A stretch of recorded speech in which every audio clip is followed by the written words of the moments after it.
Welcome, ladies and gentlemen, to the Monday edition of Talk Back, which is brought to you in part by, what did I do with my sponsor sheet? It's gone, John. Everybody sponsors Talk Back now. There we are.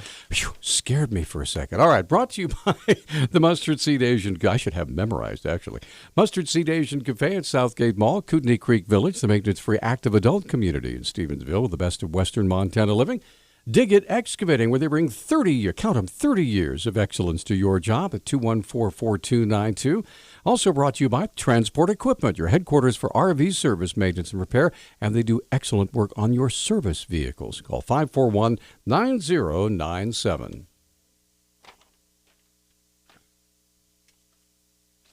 Okay, welcome, ladies and gentlemen. It's the Monday edition of Talk Back. Monday, of course, my favorite day of the week. And it's a new year. New Year. If you're Chinese. Yeah, well, there you Happy go. Year of the Monkey. And I have, monkey. What was the monkey baby thing at the Super Bowl? Anyway. That was odd. The monkey puppy baby thing. Monkey puppy baby. That kept licking people's faces. I didn't quite. And then it said, if you combine three great things, you get something awesome or something. I don't know. I can never remember what they're advertising. Me out. Yeah. What were they advertising? I don't even know. I don't know. It was pretty horrifying though. The Doritos one with the baby and the sonogram. That was pretty hilarious. Awesome. It was best ever. All right. Now was that one of those competitions again? Do you know? I don't know. I have no idea. There was that group from Montana that was in that competition last year, right? And they lost. They did. Yeah. Anyway, okay. I just want to take a moment right at the outset of the show to announce. That's really exciting news. I got this email today. Oh. And because of the content of this email right here, I'm just going to announce today that I'll be leaving the show almost immediately. Let me just read you the letter here, and you'll be as excited as I am. I was a little worried at first because Peter was extremely jubilant when I walked in. I was just bouncing off the walls. It says, "Dear Sir, Madam," and that would be me because I'm a sir. This is National Crime Investigation Center, USA. That USA is capitalized, by the way. In our investigations from banks on international and national funds transfer protocols in the past, banks worldwide, we have come across your contact details and record with one of the banks. In view of the, hold on, let me just take off. It's hard to read because it's almost in a different language here. In view of the carried, we have contacted you confidentially for vital information toward your transaction with this bank. However, all former bank officials who mishandled your transaction have been duly dissolved and dismissed. Dissolved is, of course, misspelled. From bank deposited with the America Clearinghouse. Upon our investigation conclusion, we found out that your transaction, there's a compensation amount of $3,150,567. And it writes it out. Has been awarded to you for immediate payment through this clearinghouse. So I'm rolling a dough, man. So, all right. Kindly contact the paying officer with the below details, email address. Don't click on reply. Just copy, that's COPPY, the email. Name Mr. Stephen Derrick, online at gmail.com. Yours sincerely, Mr. John Daffler. If you can't trust a name like Daffler, then I'm psyched. I can tell. You're on the edge. I called my wife, and she's going, "Get away from me! I have to get back to work." So, those of you who would like to share my great news, there'll be a party as soon as I get the money. There'll be a party. We'll have a big party. Oh, somewhere. Sure. Yeah. I think you should have a pre-receive the money party. Yeah. Just invite a few select friends. So I put my glasses back on. Okay, there we go. All right. So there you have it. I am now, ladies and gentlemen, I am so footloose and fancy-free because I have all this dough waiting for me. So, you could buy Cam Newton to come hang out with you.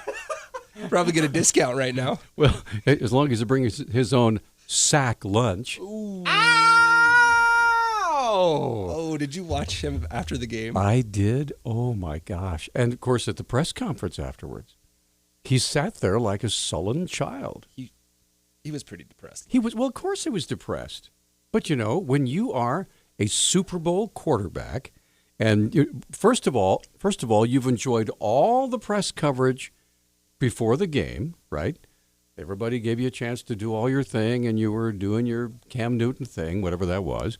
And everybody was excited. Yeah, go rip him up, do all that stuff. And then he just got schooled. I mean, the Denver defense had the perfect plan for Cam Newton, and they respected him. They planned for him. They put him down. They sacked him like 2.5 times. He lost the ball, I think, 2 or 3 times. I think he threw an interception.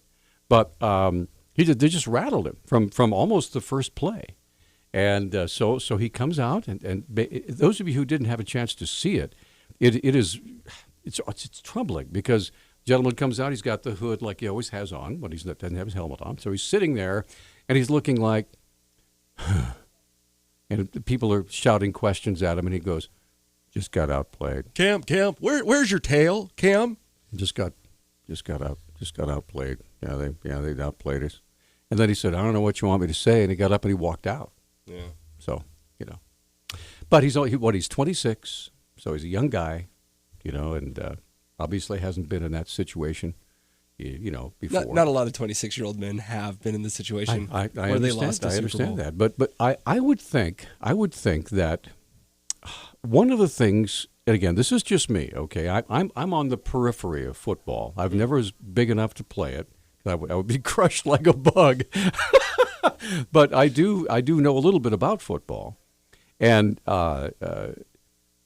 when you're in a situation like that where there's such high visibility, there's got to be someone in the Carolina Panthers organization that gets these superstars together and says, okay, now let's do a scenario here.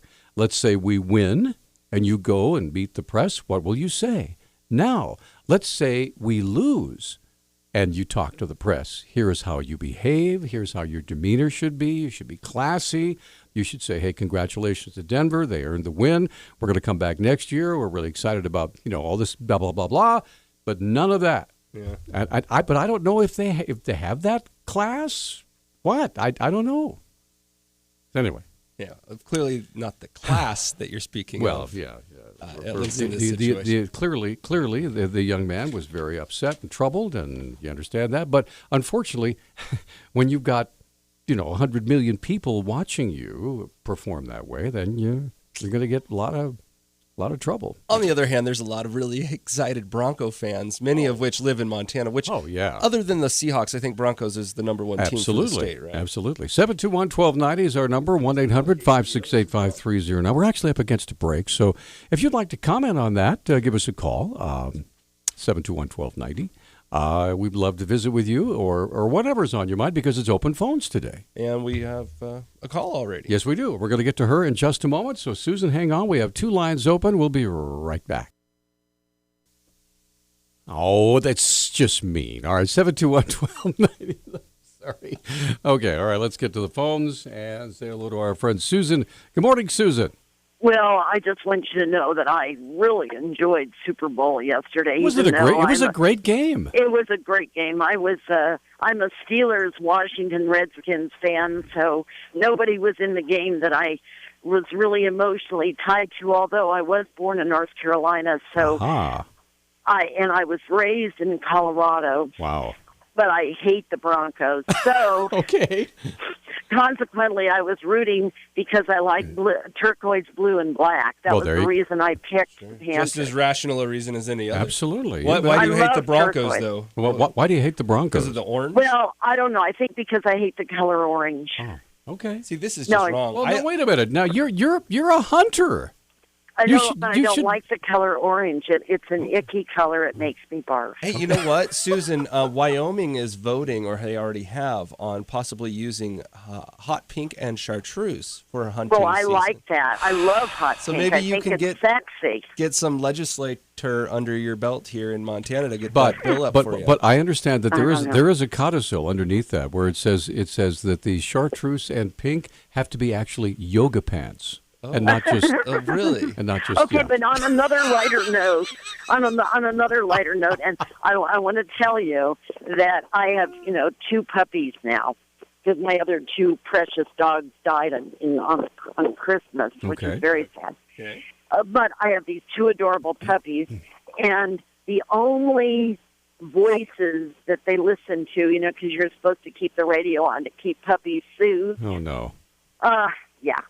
The only voices that my puppies go to sleep with quickly are John King and Peter Christian. Is that a good or a bad thing? I don't know. That is a good statement, because you have a mellow and soothing and melodic voice. Mellifluous. So there is something that I've wanted to do for a while. I've wanted to get just segments of each of the political candidates talking and go down to the local pound, right? Or whatever they're calling it. Right. The shelter, the animal shelter, right? And I want to just play clips of them speaking and see which one makes the animals the most angry. Which one? Would be Hillary Clinton. Which one gets the dander up when it comes to the Doberman, right? Well, I would say Hillary Clinton, without a doubt, would make everybody howl. But and Bernie Sanders would put everybody to sleep, I think. I'm not sure. But you're not putting people to sleep because of your boringness. It's because of your mellowness. Well, I'm glad you have dog ESP. Yeah, well, and these are Labrador Retrievers, so we know that they're the best. They're very the best intelligent. Dogs in the world. And very they're intelligent. Yeah. Okay, Susan. Okay, goodbye. Thanks for the call. Okay, well, now we can be properly mellifluous. Talk Back, the show that puts dogs to sleep. I can't say it any better than that. Tyler, you're on Talkback. Hi, man. What's up? Hi. Good morning, guys. That was the quintessential open phones call, by the way. So yeah, that was great. Go ahead. So I want to talk Super Bowl commercials. All right. Doritos. What? Doritos. Okay, so I'll ask first, and then I'll have my comment. What's your favorite? Okay. Go ahead. What's your favorite? Oh, my favorite is Doritos. The one with the ultrasound and the baby birth. Oh, it was awesome. That was awesome. I only got to see a few of them because I had to put my kids to bed. But yeah, I'd say of the ones I saw, the Doritos was the funniest. I usually rank them on funny, by the way, not pretty or moving usually. Although I kind of liked the Super Bowl babies commercials. Football is family. Was a good one. I thought it was kind of clever. Yeah, that was a good one. So I had an observation last night, and it led to a very extensive conversation with my wife, and this was fascinating. I thought I'd share it on Talkback. What is up with Budweiser? Budweiser has always, for the last 4 or 5 years, been tugging at our heartstrings. Right. And this year, the Budweiser, they only had one good commercial with Clydesdales. My mom was like, "Where's the Clydesdales? Where's the Clydesdales?" They never get to watch the Super Bowl. They had one commercial, and it was angry. We're willing to fight for America. We're willing to fight with you. You didn't even see the Clydesdales' feet. It was different. It was crazy. It was like the hold on, I got it. It was like, the Bud Light, was it the Bud Party? No, Bud Light. Yeah, the Bud Light Party. Bud Light Party. No, that was a funny one. But he's talking about the Budweiser one that was like, we're different, we're unique, we're not for everybody, we're strong. Okay. And then they did show the Clydesdales. We're willing to fight. We're willing to fight with you. We're willing to fight for you. Right. We'll even fight you because we're drunk. We don't know what we're doing. We're not just ordinary beer. By golly. I asked my wife what she thought it was about, and she goes, well, I think it's a vision of that company's view of the current economy. The world sucks. Our economy sucks. Everybody has to fight for everything. So drink more beer, dang it. To make. Yeah. I'll tell you what I thought it was. As a person that I imbibe, I drink beer. I always think of Budweiser as a rich sissy beer. Right. Okay. Right. Like, this is a giant company that's been here forever. They make a beer that's really easy drinking. It tastes, if it's warm, like something that you peed out. Yeah, you can drink 100 of them and nothing will happen to you. Wow. It's just like it's just always there on the shelf. I always walk past it. It could be there for $2. I'd walk past it. And Yeah. and honestly, I thought that Wow. it made a strong statement trying It to was. make the other case that we're not a sissy beer. Drink Yeah. me. We're tough. We're not for everybody. And I was like, yeah, you're right on that. Yeah, I agree. Well, Drink thanks, me. guys. Yeah. Yeah. Thanks, guys. All right. Thanks, Tyler. Appreciate the call. All right. Let's see. This is Mike. Mike, you're on Talkback. Go ahead. Hi. Thanks for taking my call, you guys. Sure. What's up?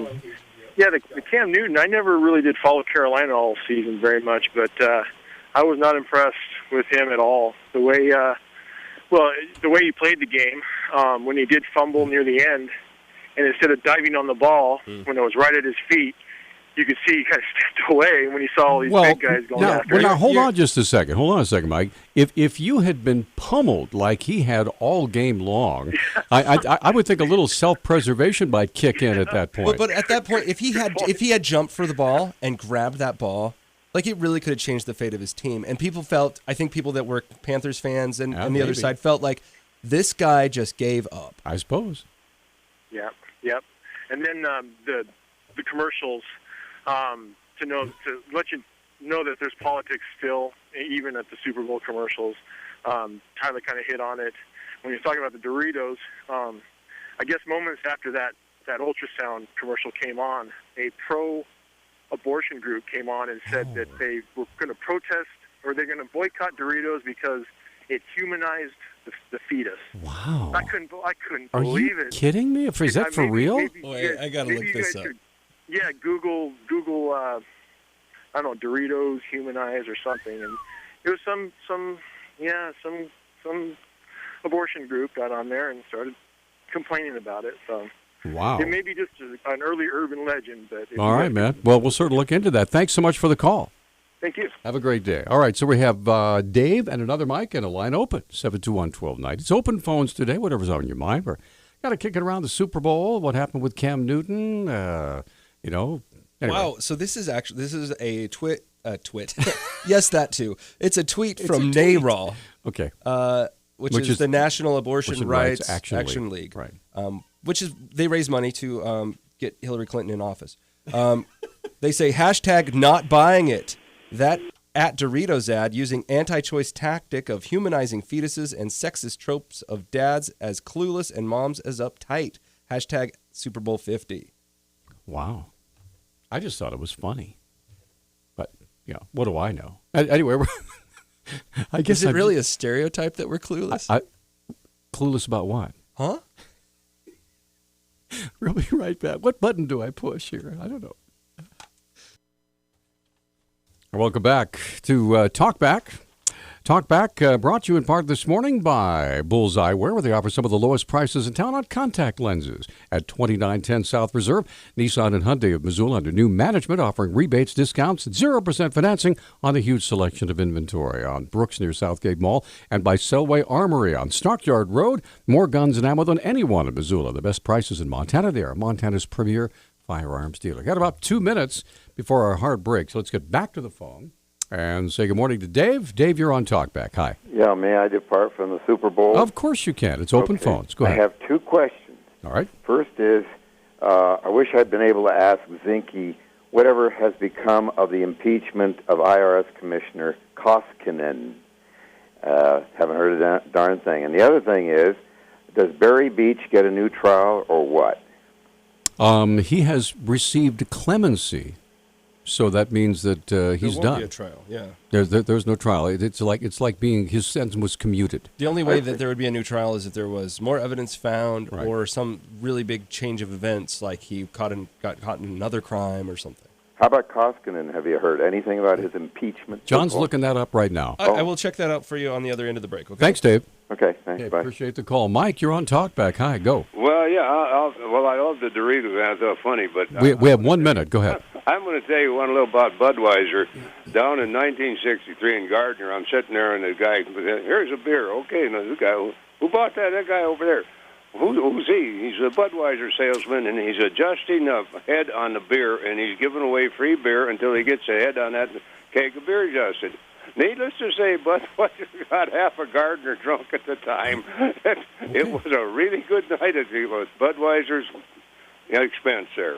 Okay. So that was the Budweiser story that was absolutely hilarious. You had to have been there to appreciate that party. Mike, thanks for the call. Appreciate it. Dave, I'm sorry we can't get your call in this hour. If you want to hold, we will hold you through the top of the hour, and you'll be up first. We also have 2 lines open at 721-1290. John is looking up the whole Koskinen thing here, and we'll try to look into that as well. This is Open Phones. It's Monday here on Talkback. Welcome back to Talkback on this Monday, February the 8th, 2016, brought to you in part by Selway Armory. More guns and ammo than anyone in Missoula. The best prices in Montana, Montana's premier firearms dealer, and by Nissan and Hyundai of Missoula under new management now, offering rebates, discounts, and 0% financing on a huge selection of inventory.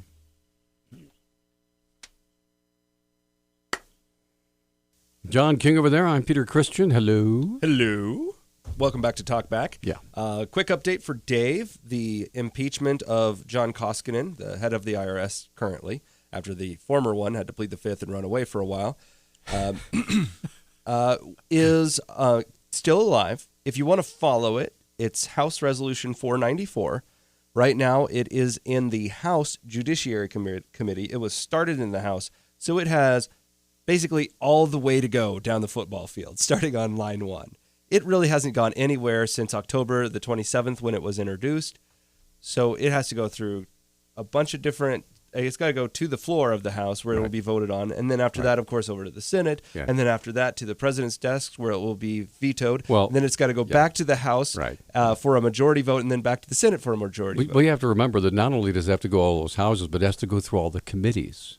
You know, and I think it only has to go through judiciary. Okay. Well, did you ever see the Schoolhouse Rock thing about "Hello, I'm a Bill"? Yes. And it's like, why would anybody even bother? All right, let's get to the phone. And Dave has been waiting a long time. Dave, first of all, thank you for your patience. You're on. Go ahead. Sure. I'd like to talk about the Republican debate. Go for it. I've got a lot of clips, and I'm eager to talk about it. Right. I've been telling everyone that Rubio was going to be the next president. But, yeah, me too. But after the debate, I don't think so. I think he failed. I think you're right. I think we owe it to ourselves. I certainly do. I am a big Rubio supporter. I think that overall he's done a very good job, but this was just heartbreaking to watch. I think one of the things that the debate showed is that Chris Christie is the best Trump out there. Oh, yeah. He just is. He's efficiently brutal. This guy is a war machine. Yeah. And he is definitely the best at quick-wittedness on the fly. If he were to have debated Cruz when Cruz was doing his college debating career, right. I think Christie might have handed it back to him, at least in the public's eye. Yeah. Okay, this is the segment that Dave is talking about where Rubio really had it handed to him. David, it is long. If you don't mind, I'm going to let you go. This is a 5-minute clip so you can listen off air, okay? You can call back after, okay? Yeah. Thanks. All right, so let's do this right now, and it'll take us all the way through the break. So here we go. And let's dispel once and for all with this fiction that Barack Obama doesn't know what he's doing. He knows exactly what he's doing. Barack Obama is undertaking a systematic effort to change this country, to make America more like the rest of the world. That's why he passed Obamacare and the stimulus and Dodd-Frank and a deal with Iran. It is a systematic effort to change America. When I'm president of the United States, we are going to re-embrace all the things that made America the greatest nation in the world, and we are going to leave our children what they deserve, the single greatest nation in the history of the world. Senator Rubio, thank you. I do want to ask Governor Christie. Governor Christie, you said, fool me once, shame on you. Fool me twice, shame on me, when it comes to electing a first-term senator. You heard Senator Rubio make the case that he does have the experience. Your response? Sure. First, let's remember something. Every morning when a United States Senator wakes up, they think about what kind of speech can I give or what kind of bill can I drop. Every morning when I wake up, I think about what kind of problem do I need to solve for the people who actually elected me. It's a different experience. It's a much different experience. And the fact is, Marco, you shouldn't compare yourself to Joe Biden, and you shouldn't say that that's what we're doing. Here's exactly what we're doing. You have not been involved in a consequential decision where you had to be held accountable. You just simply haven't. And the fact is,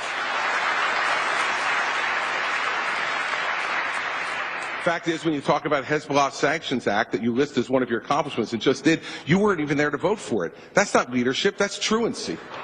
The fact what we need to have in this country is not to make the same mistake we made 8 years ago.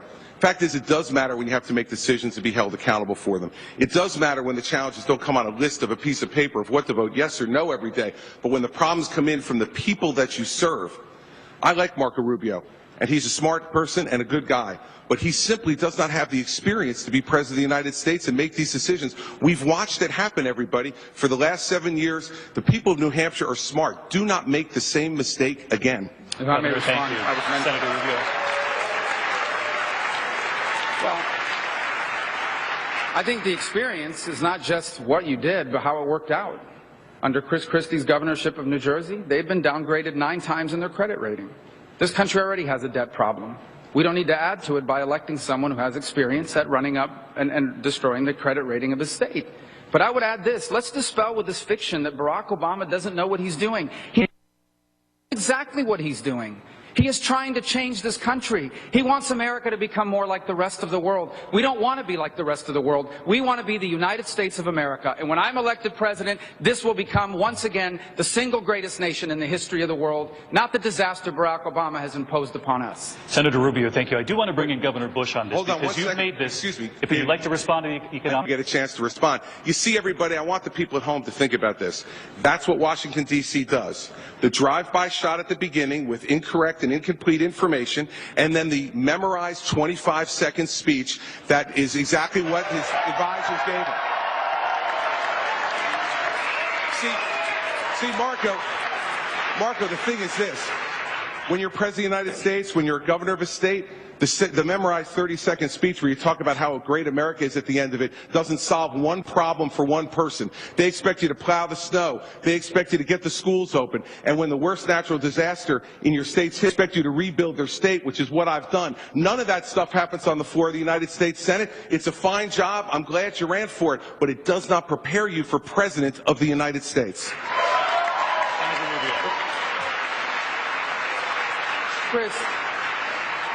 Chris, your state got hit by a massive snowstorm 2 weeks ago. You didn't even want to go back. They had to shame you into going back.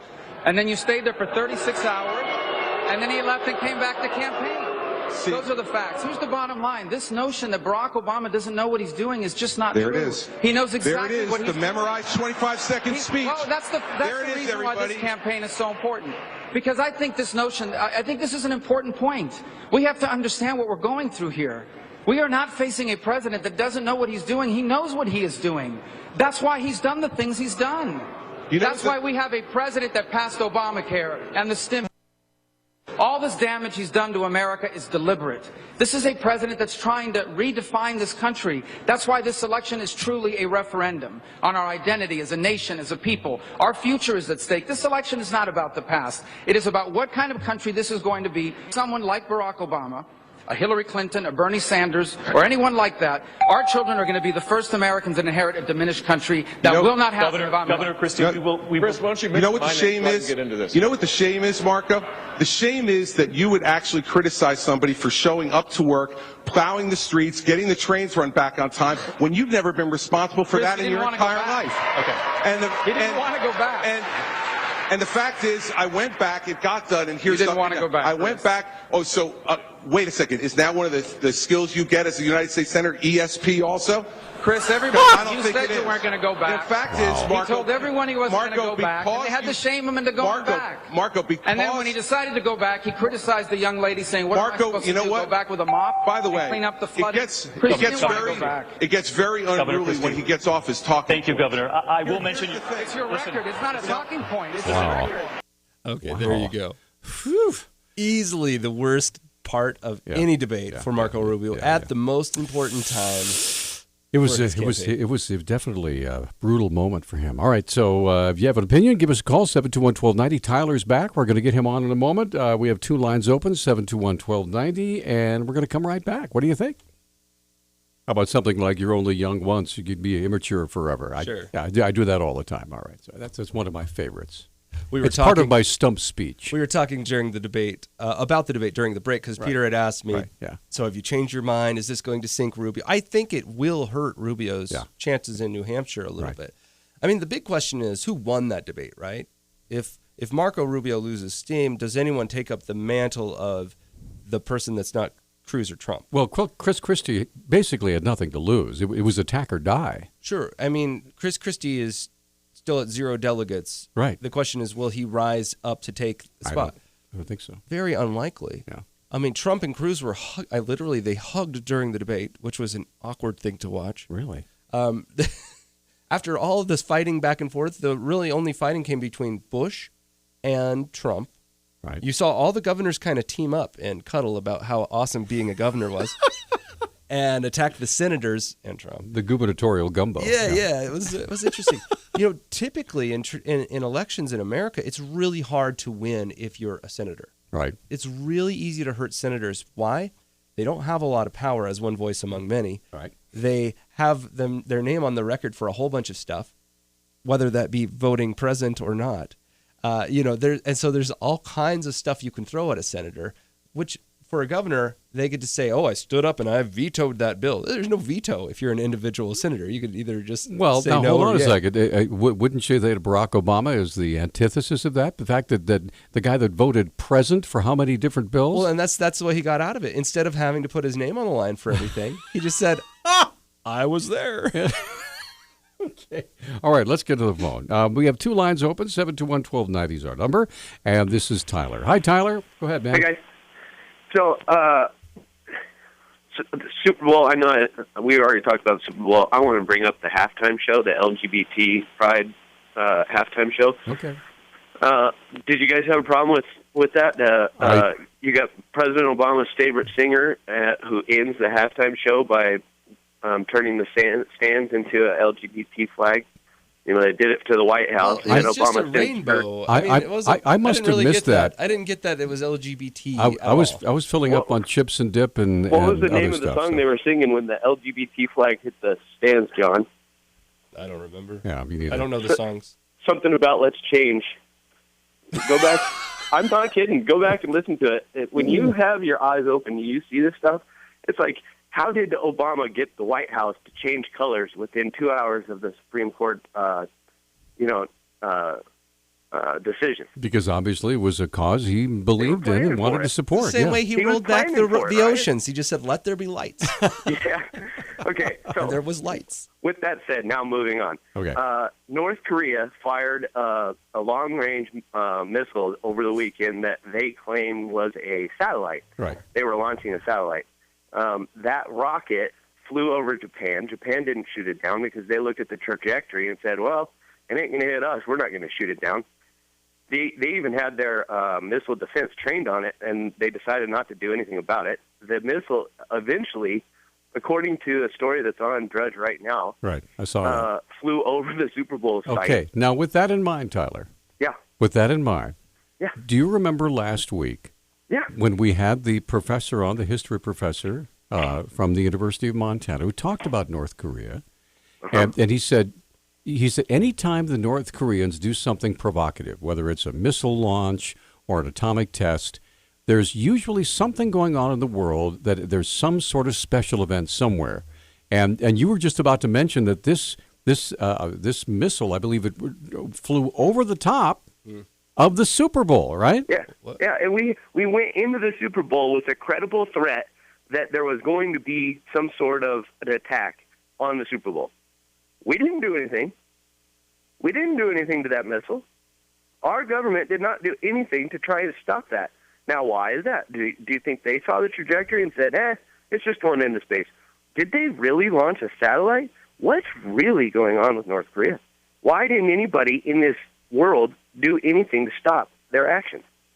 It's just fascinating. Because it's like the professor said last week. Nobody ever does anything to stop them. Because what are you going to do? I mean, seriously, what are you going to do? You've got a country with nukes, okay?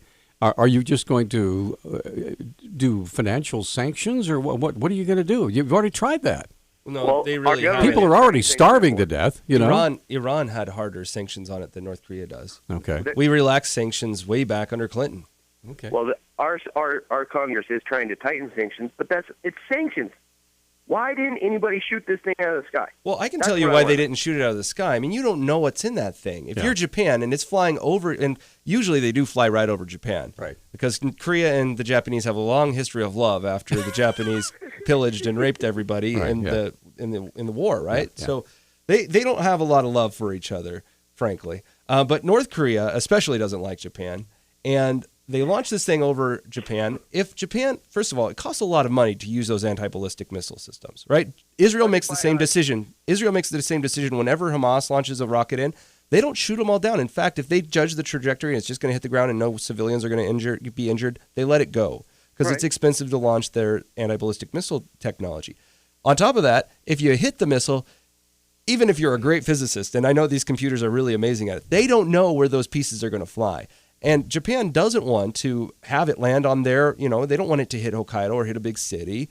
There's a lot of reasons for them not to get hurt by it and not to want to shoot it down when it's over their, in their range. Well, it had to cross at least one ocean to get over the Super Bowl, yes? Oh, yeah, it had to cross the Pacific. Apparently it's in orbit, right? Well, they're claiming it's a satellite. We should have shot that thing down over whatever ocean it flew over. I don't know. Well, if America shot that down, then we would be the bad guys. Oh, we were just launching as peaceful, and you owe us for So anyway, according to U.S. Strategic Command, at least 2 new objects have been detected in Earth's orbit and are being tracked. The objects appear to be the satellite and the final stage of the rocket booster, said arms control expert David Wright, co-director of the Union of Concerned Scientists Global Security Program. South Korea retrieved a piece of debris believed to be part of the missile Sunday morning. A defense minister told CNN the object was recovered from the ocean by a South Korean Navy vessel and is being analyzed. All right. And we got Tyler, we got to take a break. Thanks. Okay, thanks. Appreciate the call. I understand one other thing that fell that has been identified is Cam Newton's ego. Oh. So I'm sorry, I couldn't resist. Okay, we're going to come right back. Stay with us. Okay, we're back. 721-1290 is the number. All right, over there, that's John King doing was that a dance? I was snapping my fingers and kind of shaking my shoulders. Gotcha. Okay. Kind of a shrug dance. Just checking. You weren't trying to do the monkey baby. Monkey baby puppy. Yeah, puppy monkey baby. What is it called? When you combine a bunch of different things, yes, you get something often horrible. It's like democratic socialism. It's a hybrid, so to speak. All right, 721-1290 is our number, 1-800-568-5309. What's on your mind this morning? Open phones. And we've been talking about the Super Bowl. We talked about the ads. What's your favorite? What's your least favorite? I didn't even realize this, that when the Doritos ad with the baby, in the womb, and they throws the Dorito, and whoop, out he goes. They're looking. I just about fell off my chair laughing. It was hilarious. And I understand Narell immediately filed a protest. We are going to boycott Doritos because they're what? This is their phrase. Okay. Humanizing fetuses. Because it was a human fetus. Yeah. I guess. Well, I mean, it was technically probably just a CG mock-up of a fetus, but yeah. I wonder if they realized they were going to get in that much trouble. Yeah. If they would have done something a little... Well, never mind. Oh, who knows? Yeah. Anyway, 721-1290 is our number. Now, we have more stuff we want to share with our listeners. Yeah, for today. Sure. I mean, also, what kind of curmudgeons have to hate on a funny Super Bowl commercial? I don't know. People with a lot of free time on their hands, I guess. We have the choice to be really upset at funny things. Right. Okay. We have another funny clip. This is Trump versus Bush. Okay. This is over the issue of eminent domain. All right. Which, Missoulians are well acquainted with since we've spent a lot of money on it. It should be the top 2. It's, I wish I could look at your screen. Okay, got it. I got it. Yeah. Okay, so here we go. This is the eminent domain debate. It's about the little old lady with the building near the Trump Tower. It gets in there. Okay, here we go. Eminent domain is an absolute necessity for a country, for our country. Without it, you wouldn't have roads, you wouldn't have hospitals, you wouldn't have anything. You wouldn't have schools, you wouldn't have bridges. You need eminent domain. And a lot of the big conservatives that tell me how conservative they are, I think I'm more than they are, they tell me, Well, they all want the Keystone Pipeline. The Keystone Pipeline, without eminent domain, it wouldn't go 10 feet, okay? You need eminent domain. And eminent domain is a good thing, not a bad thing. And what a lot of people don't know, because they were all saying, oh, you're going to take their property. When eminent domain is used on somebody's property, that person gets a fortune. They get at least fair market value, and if they're smart, they'll get 2 or 3 times the value of their property. But without eminent domain, you don't have roads, highways, schools, bridges, or anything. So eminent domain, but eminent domain is absolutely, it's a necessity for a country, and certainly it's a necessity for our country. So would that be yes on the Northern Pass project? Josh,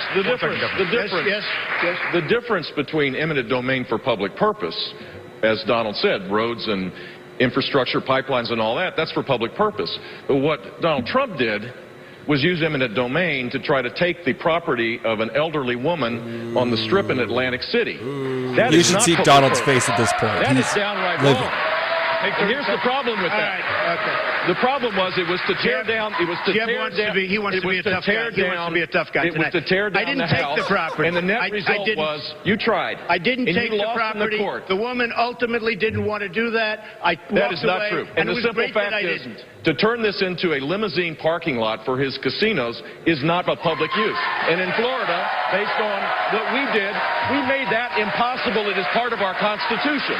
That's the better approach. That is the conservative approach. Mr. Trump, take 30 seconds. Let me just, he wants to be a tough guy. A lot of times, you'll have, and it doesn't work very well with How tough is it to take property from an elderly woman? Let me talk. Quiet. How tough a lot is of it? times,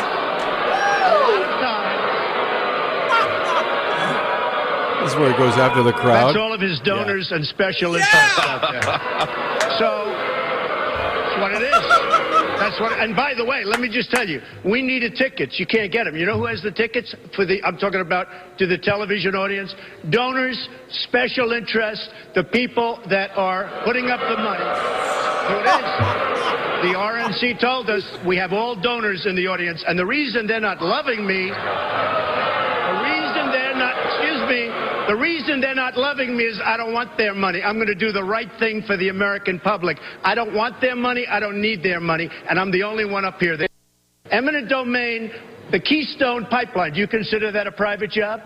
I consider it a public use. No, let me ask you, Jeff. Do you consider the Keystone Pipeline private? Is it public or private? It's a public use. Oh, really? A public use? No, Yeah. it's a private job. It's a public use. It's a private job. Established by the courts, federal, state You courts. wouldn't have the Keystone Pipeline that you want so badly without eminent domain. All right, gentlemen, You wouldn't have massive, excuse me, Josh, you wouldn't have massive factories without eminent domain. Gentlemen, we do have to move forward. Dave, Martha, back to you. Thank you. When we come back. Wow. Yeah. That was 5 boo sessions in a row. It's not often you can go after the crowd. Again, Trump does things that politicians just aren't supposed to do. You're not supposed to belittle the crowd. One of the things Trump has done recently, which is pretty funny, I think, every time Republicans come out on stage, they often have like some musician, right, playing. Right. And actually, for example, Chris Christie was famous for using Bruce Springsteen music, and Springsteen got mad at him for using it. You remember all this? Yes, I remember that. Yeah. So, well, Trump started playing Adele, and I can't remember the Adele song he was playing. I think it's her newest one, which is like Somewhere on the Other Side. Okay. And he would play that song when he would come down from his helicopter. Well, Adele made a statement about how she hadn't okayed the use of her music for his campaign speeches. So now he's using 2 Adele songs during his campaign speeches. And he's done all kinds of crazy stuff with music, actually pretty funny stuff. For example, he used to use, when he was hitting Cruz for the Canadian thing, he would play Born in the USA. And he would often play that 80s song, We're Not Gonna Take It. Yep. And he actually got the okay from that band to use that song. So, yeah, he's hilarious. All right, so we're going to take a break. 721-1290 is our number. Politics is a weird game, man. I'm telling you what. Let's put it this way. I do not have the Constitution to run a political campaign, especially if you're going to get into really vicious back and forth, slapping people around. I guess I'm just too good-natured. I can't do it. Yeah, and actually, that's the one thing, a lot of people would say Rubio really lost that back and forth because he used the same phrase over it. Right. All these guys use the same phrase over it. He did a bad job of using it in the 4 minutes. 4 times. Right? But the thing that I thought he really let himself down with is so far he's been pretty above the crowd. He hasn't been attacking the other candidates. And following Reagan's 11th commandment not to attack his Republicans, right. Yeah. But in that bit where he goes after Christie and you hear the crowd boo, that was the first time that's ever happened for Rubio. All right. I know of. We're going to take a break. 721-1290. What's on your mind this morning? We have about 25 minutes left in the radio program. So if you got something on your mind? I have something I do want to talk about. Okay. I really want to get people's comments on the parking system downtown. I will play when we get back. I want to play a little bit of an interview I did with the parking commissioner, Mr. Jeff Badnock, and then get your responses. If you've had experience with the parking system, I'm really curious to hear what people have to say. Oh, yeah. So there go the phones. We'll be right back. Ladies and gentlemen, for John King, here's Adele.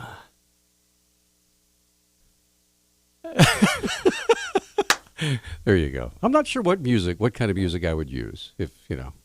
Oh, I know what type of music. You would use all the music you know the names for, which is everything circa 1955. Well, everything from I'd say 1965 through 1980, I could use those. Don't sleep on the subway, baby. Yeah, that's Petula Clark, I not know. Petula. Petulant Clark. Good Lord. Oh. Okay, so you want to get Catherine on? Yeah, let's get Catherine. Okay, Catherine, you're on. Hi, what's up? Good morning. Okay, 3 things. Politicians don't need the okay from artists if they pay the licensing fee. Isn't that correct, Peter? That's a really good question. Rush Limbaugh uses a clip from Annie Lennox called something of the city or whatever it's called as his opening. The 30 seconds he plays. And when he first started using it, she just kicked up a fuss because she's a liberal. And here's Rush Limbaugh, the arch conservative. Well, he said, "I'm sorry, I paid the licensing fees, with the radio stations, so I'll use whatever I want." That's right, because the artists do not directly license their music. The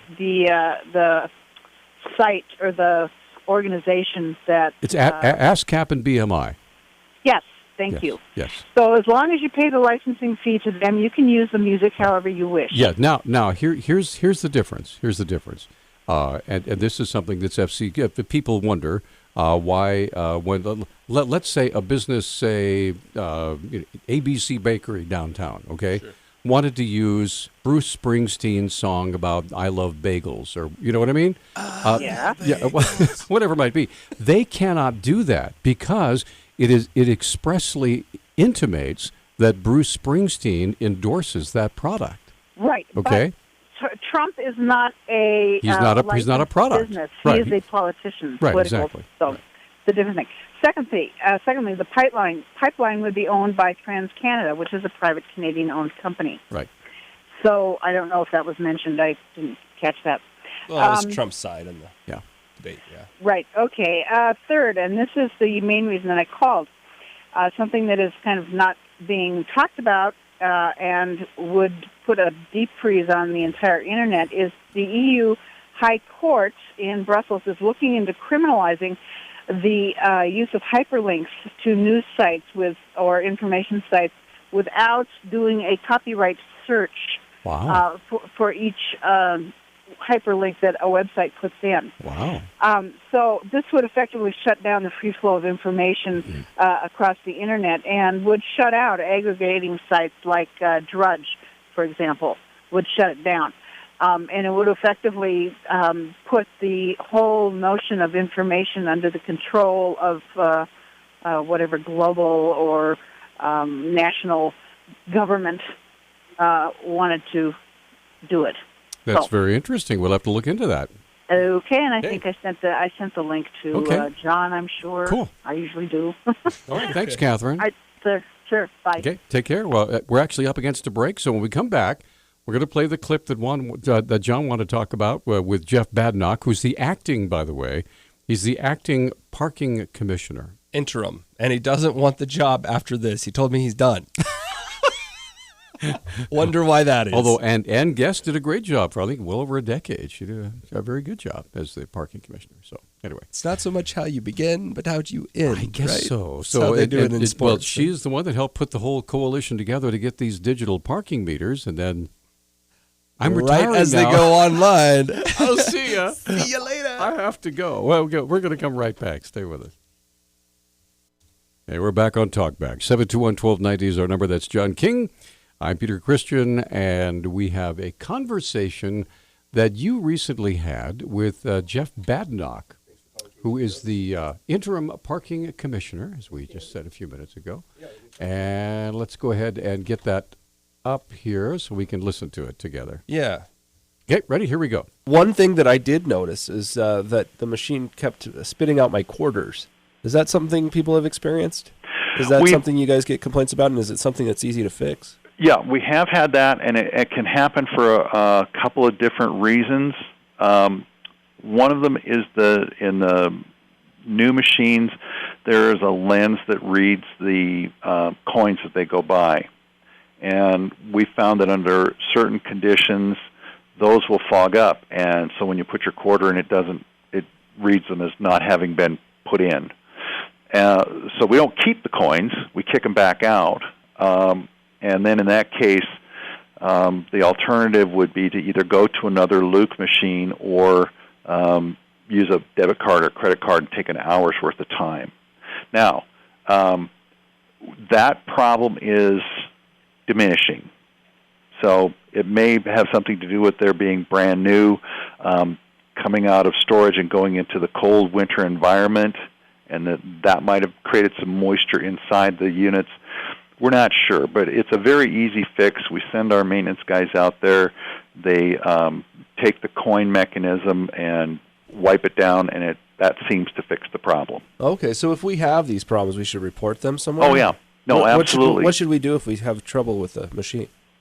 Well, you can do a couple things. You can pay at another machine. That's another thing that people are having a hard time understanding is if you're parking, you don't have to pay at the machine that's closest to you. You can pay at any one of them. So if the one you're working on kicks the money out or isn't working, try the one that's on the next one that's on. Hunting for another one. Yeah. If it doesn't work, go hunting one for of another. the things that these machines do is they are self-diagnostic, and they send us an alert that something's wrong with the machine, so our maintenance people can go out and take care of them. All right. So, but yeah, if you have a problem, let us know. Call the parking commission. Let one of our parking enforcement officers know. We don't want to ticket people. If somebody says, "I tried to pay here and it didn't work," and I tried to pay elsewhere, and if you cannot pay for parking, that's on us. For those of the people out there, and I know I've talked to them, that want to just go back to the way we had things, what would you say? That's not going to happen. The technology that we had before was a technology that is no longer being manufactured. The parking meters that we had were old. We've been cannibalizing other cities' old meters for parts. They quite often worked less often than, they were broken more than they worked. What we were seeing is that people would park and the meters would run fast, and they would say, "Hey, I bought a half an hour's worth of time, and it only gave me 25 minutes, and I got a ticket." That's not acceptable. So we've removed all those meters. They're gone. Our staff has cut off the meter poles. They're not coming back. So the commitment we've made to this new system is the system that Missoula has now, and we're going to have to work to make it work. Okay, so there you go. Work to make it work. There it is. Now, my personal story, okay, about the only reason I have to go downtown, okay, unless I'm going to a game or whatever, is when I'm going to court, because I cover court cases, whether it's a trial or whether it's a justice court case. And because time is at a premium for me, what I do is I get down to the courthouse as quick as I can. I try to find a parking place as close to the courthouse as I can. I now usually have maybe a 10-minute window, okay, to get into the courthouse, to get my equipment set up, to visit with the county attorneys, or to visit with whomever is there, the judge, whatever it might be, in order to get my story ready, right? Sure. I do not have time to go and write down my license number, run half a block to the nearest Luke meter, type in my deal, and then say, how much do you want? And then put in my coins and have them come rolling out the side and say, okay, am I going to go find another one? I know, I'll just go find it. I'll block that. I don't have the time. So what I do is I say, forget it. If you give me a ticket, I will fight it and I will win. And I will win every time. And I will have Mexico pay for the bill. No, because they don't work. They don't work. And so if they don't work, why would you go downtown? Well, have you tried using your card? So after my quarters got spit out, I Okay. used my card. All right. It was pretty easy at that I understand that, but I don't want to use my card with... Why would I want to use a debit card for 50 cents? Well, it's a debit card. It's free. ridiculous. That's silly. That's dumb. I just think it's stupid. I've got a pocket full of change. I'll throw my quarters in there. But that's just me. All right, let's get... No, I don't think it's just you. There's lots of people like you. Candy, hi, you're on Talkback. Okay, I have vented. I'm done. I'm sorry. Oh, no, you're perfectly all right to vent. I went to the first meeting downtown where they were talking about it, and it was a done deal before anything.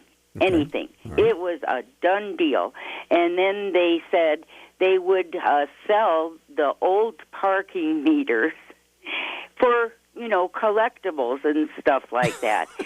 and it was just a done deal, and they weren't going to hear anybody's criticism.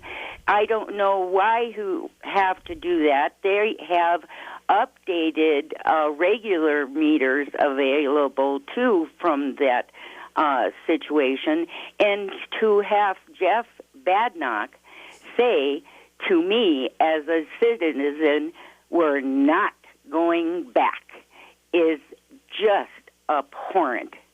Just abhorrent. Well, they've invested how many millions of dollars in these things?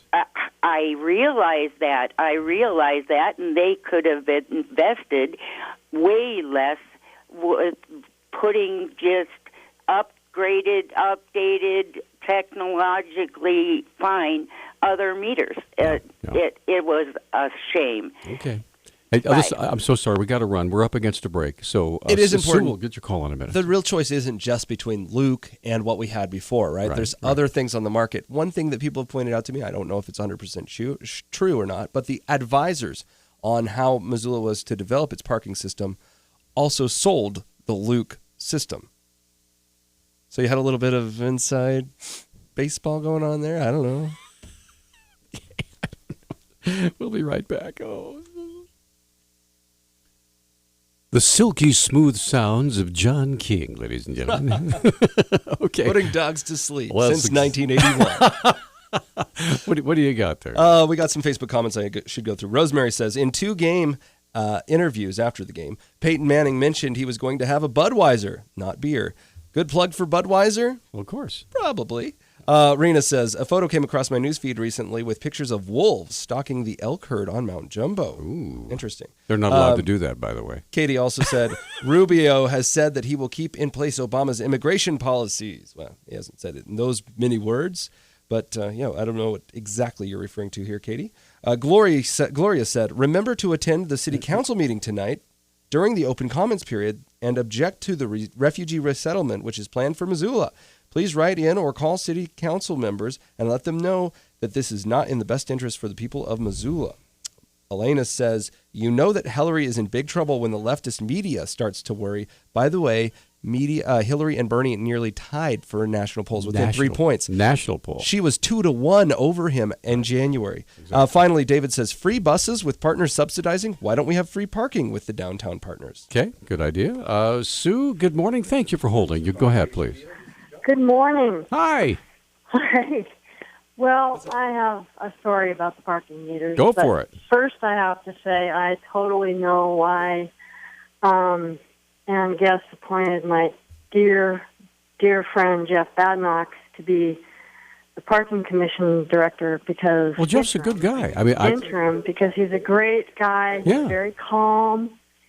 He deals with mad people very well, and I have personal experience with that because I went to have a lovely lunch with my mother-in-law one day at the shack downtown, right. and I did everything. And when he explained to me how it worked, I thought, "Oh, this is okay.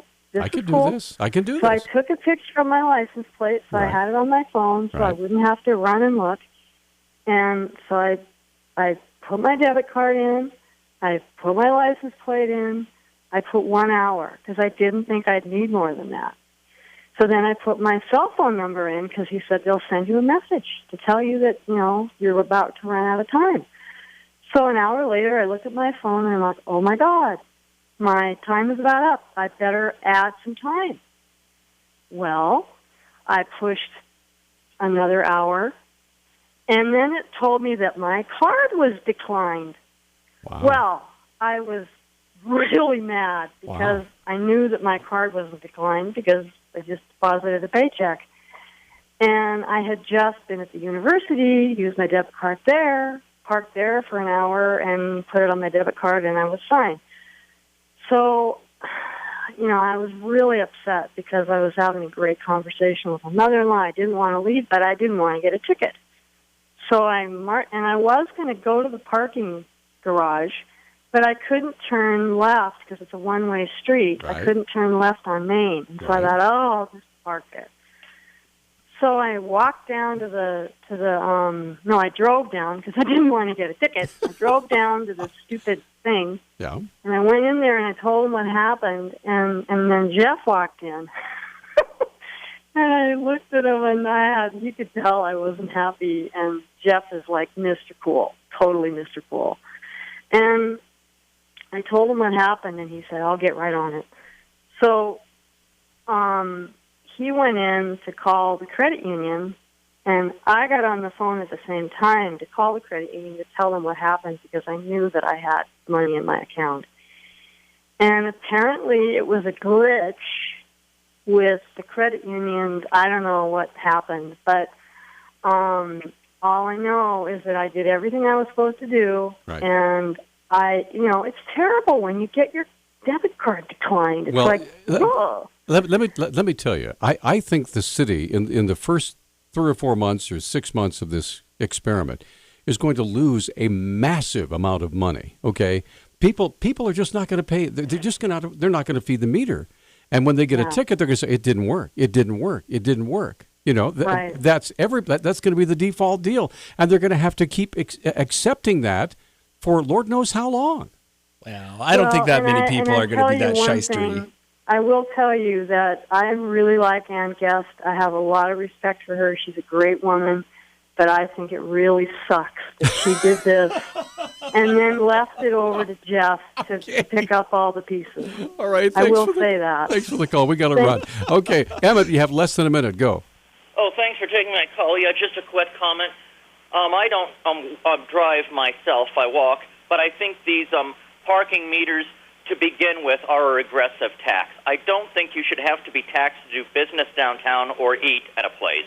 I think it's a regressive tax, and I think parking meters should be done away with. It's just horrible. It's just a horrible idea. We should never have had them all these years in the first place. And with that we're out of time. All right. Thanks for the call. Yeah, we'll have an interview with a lady who's from Canada talking about how she feels people are under-portraying the amount of radicalization in the Muslim community. Really? I believe she came out of the Muslim community herself. Wow. Should be Okay. interesting. Before that, from 8:30 to 9, we'll talk about Missoula County elections with Rachel Connors from the Missoula Elections Board. Yeah, Rebecca Connors. Oh, sorry, Rebecca Connors. Yeah. Wonderful lady. That's what happens when you have a sister Rachel and a sister Rebecca, like I do. All right, you guys have a great day. Thanks for all your comments on Open Phones, and we'll see you tomorrow.